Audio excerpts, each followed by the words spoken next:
আসসালামু আলাইকুম। আজকে তোমাদের সাথে শেয়ার করব মুরগির মাংসের রেজালা। তো চলো দেরি না করে শুরু করে ফেলি। প্রথমে নিয়ে নিলাম 1 কেজি পরিমাণের মুরগির মাংস। সত্যি কথা বলতে টমেটো আমার অনেক বেশি পছন্দ, আর এটা আমি সব তরকারিতে ইউজ করি। এবার একটি হাঁড়িতে তেল গরম করে নিয়েছি। এবার এর মধ্যে দিয়ে দিলাম পেঁয়াজ, টমেটো। এবার দিয়ে দিলাম 2 টেবিল চামচ পরিমাণে রসুন বাটা এবং 1 টেবিল চামচ পরিমাণে আদা বাটা।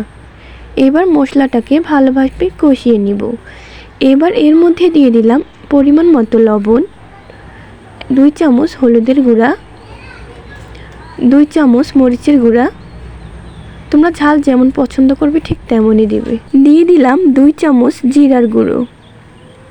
এবার সবগুলো উপকরণ একসাথে ভালোভাবে প্রায় 5 মিনিট পর্যন্ত কষিয়ে নিব। দেখতেই পাচ্ছ মশলাগুলোকে আমি ভালোভাবে কষিয়ে নিয়েছি। এবার এর মধ্যে দিয়ে দিলাম 1 কাপ পরিমাণে পানি।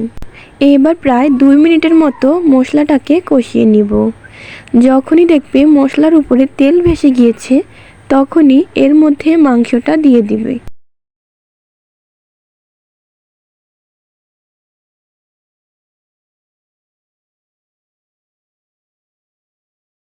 এবার একটি ঢাকনা দিয়ে দিব।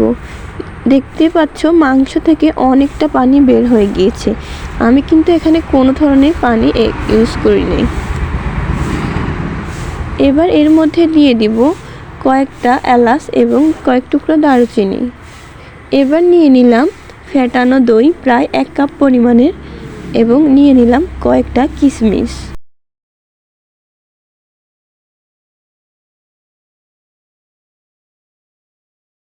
যখন দেখবে মাংসের পানি শুকিয়ে গিয়েছে তখনই ফেটানো দই আর কিশমিশ দিয়ে দিব।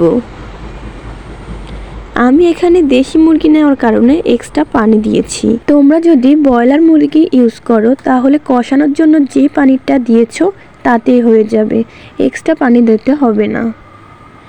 আমি এখানে প্রায় 3 কাপের মতো পানি দিয়ে নিয়েছি। এবার আমি পানিটাকে শুকিয়ে নেব। ফাইনালি আমার মাংস রান্না হয়ে গিয়েছে। তো আজকের ভিডিও তোমাদের কাছে কেমন লেগেছে অবশ্যই কমেন্ট করে জানাবে। ভালো লাগলে অবশ্যই একটি লাইক করবে, আর এরকম নতুন নতুন ভিডিও পেতে আমার চ্যানেলটা সাবস্ক্রাইব করে রাখবে। আল্লাহ হাফেজ।